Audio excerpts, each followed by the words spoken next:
दीदी আমার রচনা दीदी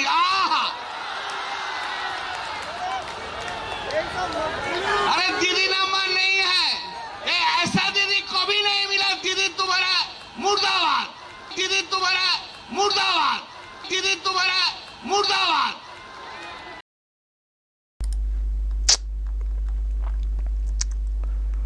দর্শক, আজকে শহীদ দিবস পালন করা হচ্ছে, সব ছিন্ন ভিন্ন হয়ে পালন করা হচ্ছে। কালীঘাট টিএমসি একটি জায়গাতে করছে, ঋত টিএমসি অন্য একটি জায়গাতে করছে, কংগ্রেস শহীদ মিনার চত্বরে করছে। তো এইসব হচ্ছে ধর্মতলা বা ওই আশপাশ চত্বরে, মানে ওই শহীদ দিবসকে কেন্দ্র করে নানা সব চিত্র দেখা যাচ্ছে, উঠে আসছে। মিডিয়াতে 3টে করে উইন্ডো করে দেখানো হচ্ছে। ওই তারামণ্ডলের সামনে ক্যাথিড্রাল রোড, ওখানে একটা উইন্ডো, মেয়ো রোড আর একটা উইন্ডো, আবার শহীদ মিনার চত্বর কংগ্রেসের আরেকটা উইন্ডো। 3টে উইন্ডো দেখবেন সবকটা মিডিয়াতে দেখানো হচ্ছে। মানে বিরাট ড্রামাই বলবো, শহীদ দিবসের নামে সব চলছে আর কি, এবং কার কত লোক হচ্ছে তার একটা কম্পিটিশন হচ্ছে। কিন্তু আমি রচনা ব্যানার্জির ছবিটা দেখাচ্ছি এই জন্যে, কারণ ইনাকে নিয়ে যে মন্তব্য কল্যাণ ব্যানার্জি আজকে করেছেন, খুব কি শালীন লাগলো দর্শক। কল্যাণ ব্যানার্জি যে মন্তব্য করছেন, তার দলেরই টিকিটে জেতা এক এমপি, তিনি আবার অন্য একটা শিবিরে গেছেন এই মুহূর্তে। ঠিক আছে, নিজেদের মধ্যে অভ্যন্তরীণ দ্বন্দ্ব একটা বিষয়, কিন্তু মঞ্চে দাঁড়িয়ে একজন মহিলা এমপির সম্পর্কে যেভাবে যে ভাষা ব্যবহার করেছেন কল্যাণ ব্যানার্জি, এবং শহীদ মঞ্চ, শহীদ স্মরণের মানে উৎফুল্ল ভাব দেখছেন কল্যাণের। এনজয় করতে এসছেন কার্যত। একটা শহীদ স্মরণ অনুষ্ঠান হচ্ছে, একজন এমপি, নিজের দলের টিকিটেই এমপি, সে যে দলেরই হন না কেন, তার সম্পর্কে যে ধরনের মন্তব্য করছেন। দেখুন, রচনা ব্যানার্জির ব্যাপারে আমরাও খুব একটা আহ্লাদিত না। রচনা ব্যানার্জি উনি যেসব মন্তব্য করেছেন, যেসব আচরণ করেছেন, সেসব বিষয়ে আমরাও খুব একটা আহ্লাদিত না। তো আমরা তো সব দেখছি, মানে শিবিরের মধ্যে মৃত এইসব দেখছি, কিন্তু তাও একজন মহিলা এমপি সম্পর্কে আরেকজন এমপি তিনি যেভাবে যে ভাষাতে আক্রমণ করছেন প্রকাশ্যে মঞ্চ থেকে, এটা কি ধরনের কালচার? বলি না যে তৃণমূলের যে অংশই হোক না কেন, কোনোটাই ঠিক না, কোনোটাই ঠিক অংশ না আমাদের কাছে। তো এগুলো তার মধ্যে একটা। আজকে দলের সুপ্রিমো তিনি মহিলা, তিনি মহিলা, শহীদ স্মরণ অনুষ্ঠান, সেখানে এক মহিলা এমপি সম্পর্কে এই ধরনের কুৎসিত অঙ্গভঙ্গি করে মন্তব্য করছেন দলের এমপি। কি কালচার, এটা কি তৃণমূল কংগ্রেস, কি মামাটি মানুষের দল, কি মহিলাদের সুরক্ষা নিয়ে কথা বলে থাকেন? একজন এমপি তার সম্পর্কে এইভাবে ভাষা ইউজ করছেন, যেগুলো মুখে আমরা আনতে পারছি না, বলতে পারছি না। হ্যাঁ দর্শক, এটা কি? এটা শহীদ তর্পণ হচ্ছে, শহীদ স্মরণ হচ্ছে, বাকিরা সব বসে আছেন ওখানে। খুবই কুৎসিত লাগলো। আজকের দিনেও একটা এইরকম মঞ্চ, শহীদ স্মরণ মঞ্চ বলা হচ্ছে, সেখানে দাঁড়িয়েও যদি এইরকম মুখে খিস্তি, কিছু বলার নেই। দলটা মাটিতে মিশে যাচ্ছে, মাটি হয়ে যাচ্ছে একেবারে। তারপরও এদের আস্ফালন, এদের ঔদ্ধত্য, এদের এই রকম ভাষা সন্ত্রাস, যারা খুব ভাষা নিয়ে কথা বলে থাকেন,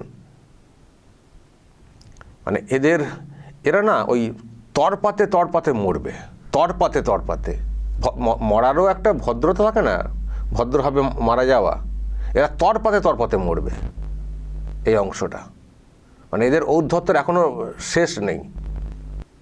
আবার কেউ বলবেন অতিরিক্ত ভয় পেয়ে আর্তনাদ, সেটাও বলতে পারেন। যাই হোক, যেভাবে কথা বলেছেন আজকে কল্যাণ ব্যানার্জি, আবারও বলছি, রচনা ব্যানার্জির প্রতি আমাদের কোনো মোহ নেই, কিন্তু তাও একটা এই ভাষাতে মানে মন্তব্য করছেন, এটার অবশ্যই নিন্দনীয়, এটা বলতে কোনো দ্বিধা নেই।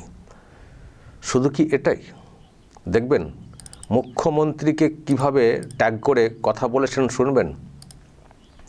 ঋতব্রতের সঙ্গে তাদের ঝামেলা, ঋতব্রতকে তারা সাসপেন্ড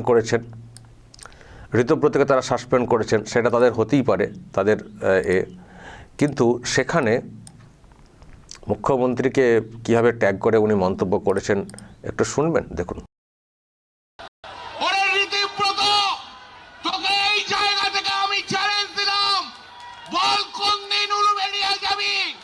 আমি সেদিন যাব, দেখি তোর কেমন হিম্মত আছে,